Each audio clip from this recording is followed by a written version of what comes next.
Jabardasth after Jabardasth అని ఏమన్నా difference గమనించారా? చాలా. అంటే ఎక్కడికైనా వెళ్ళినప్పుడు మీరు రీల్స్ చేస్తారు కదా అనేది వేరే ఉంటది, మీరు జబర్దస్త్ లో చేస్తారు కదా అనేది కొంచెం అది డిఫరెంట్ వైబ్ వస్తుంది అనమాట. అది అబ్బా జనరల్ ఎక్కడికి వెళ్ళినా నేను ఇప్పుడు మనం అంత పెద్ద సెలబ్రిటీస్ అవ్వకపోవచ్చు, బట్ జనాలు ఏంటంటే మనల్ని ఎక్కువ గుర్తుపడతారు. ఇప్పుడు బయటకు వెళ్తే మనకి ఈ ఏరియాలలో పెద్ద పెద్ద సెలబ్రిటీస్ కనిపించేది రీల్స్ లో రెగ్యులర్ గా చూసే వాళ్ళే. చూడగానే అదొక హ్యాపీనెస్. రెగ్యులర్ గా స్క్రోల్ చేసేవి రీల్సే ఉంటాయి కదా, సో వాళ్ళు కనిపిస్తే హ్యాపీ అయ్యి వాళ్ళు వచ్చి మాట్లాడతారు. Feel happy. సో మీరు ఇన్స్టాగ్రామ్ లో చేస్తున్నప్పుడు రీల్స్ దేని డిపెండ్ చేసుకుని సెలెక్ట్ చేసుకుంటారు? డిపెండెంట్ అంటే ఇది నేను చేస్తాను అనుకుంటారు కదా, అలాగే మీకు ఏది దేని వల్ల చూస్ చేసుకుంటారు?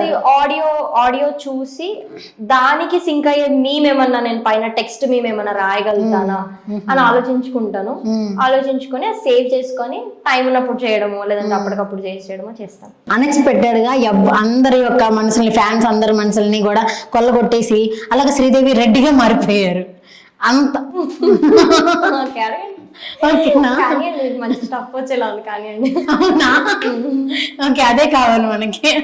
సో శ్రీదేవి రెడ్డిగా మారిపోయారు ఆల్ ఆఫ్ ద సడన్. ఎందుకని ఆల్ ఆఫ్ ద సడన్? ఏం లేదు, 25 రన్నింగ్, మ్యారేజ్ చేసుకోవాలి, ఒక సపోర్ట్ ఉంటది అన్నట్టే. ఇప్పుడు అన్నయ్యకి మ్యారేజ్ అయిపోయింది. ఒక్కొక్క స్టేజ్ లో ఒక్కొక్కరు సపోర్ట్ ఉంటే డిఫరెంట్ గా ఉంటుంది సొసైటీలో. సో నేనున్న ఇండస్ట్రీలో నాకు పెళ్ళైతే బాగుంటదేమో, ఇంకెక్కువ సపోర్ట్ దొరుకుతుందేమో అన్నట్టు అట్లా ఆలోచించి చేసుకుంటాం. ఓకే, స్టార్టింగ్ లో మీది లాంగ్ హెయిర్ కదా, కట్ చేస్తారా? కట్ చేస్తాను. స్టఫ్ అన్నారు కదా, సీరియస్ నుంచి కొంచెం ఇటు వద్దాం. లేదు, లవ్ బ్రేకప్ అయి ఉండే అప్పుడు. లవ్ బ్రేకప్ అయిందా? ఇది కదా అసలైన స్టఫ్. ఇది ఆలు సమోసా స్టఫ్ అంటే. చెప్పండి అది లవ్ బ్రేకప్ గురించి. నేను కొంచెం అలాంటి చూసి కొంచెం ఆనందించారు అక్కడ. సాడిస్ట్ అండి నేను. బాగుంటాయి అన్ని. నేను కూడా ఒక రకంగా సాడిస్ట్. అవునా? Nice to meet you. మన ఇద్దరం అలా కలిసిపోతున్నాయి అన్ని కూడా. చెప్పండి ఏంటి, ఏమైంది? జనరల్ గా నాకు ఫస్ట్ లవ్ అన్నమాట. 10 years లవ్ స్టోరీ చిన్నప్పటి నుంచి. ఫస్ట్ లవ్ 10 years నుంచి.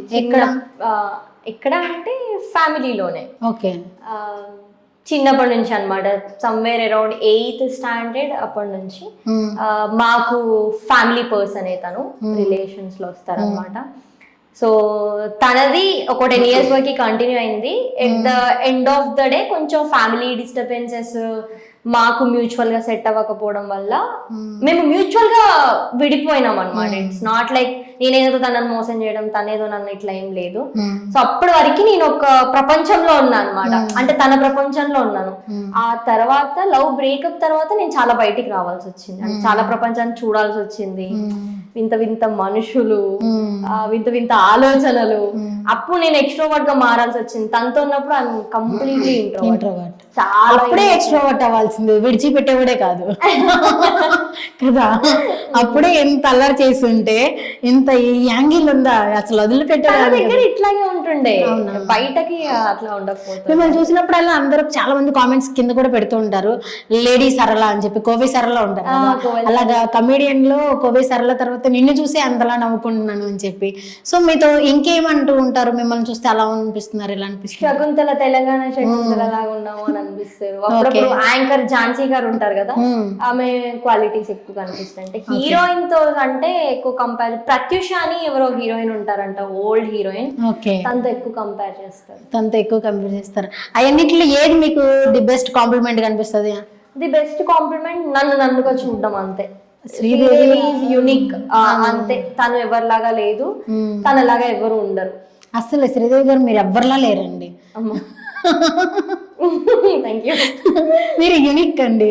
అసలు మీరు multi talented person, as you said in ఇంట్రోలో చెప్పారు కదా, అలాగా మీరు యూనిక్ పర్సనాలిటీ.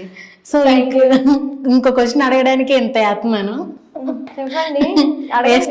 నాకు టెన్షన్ అవుతుందండి, బామ్మ గుండెతో చచ్చిపోయేలా ఉన్నా నేను ఇక్కడ నుంచి వెళ్ళాలి. అంటే మీలా ఫేస్ లో అది కనిపించట్లేదు టెన్షన్. చెప్పండి, అట్లా కవర్ చేస్తాను. ఓకే.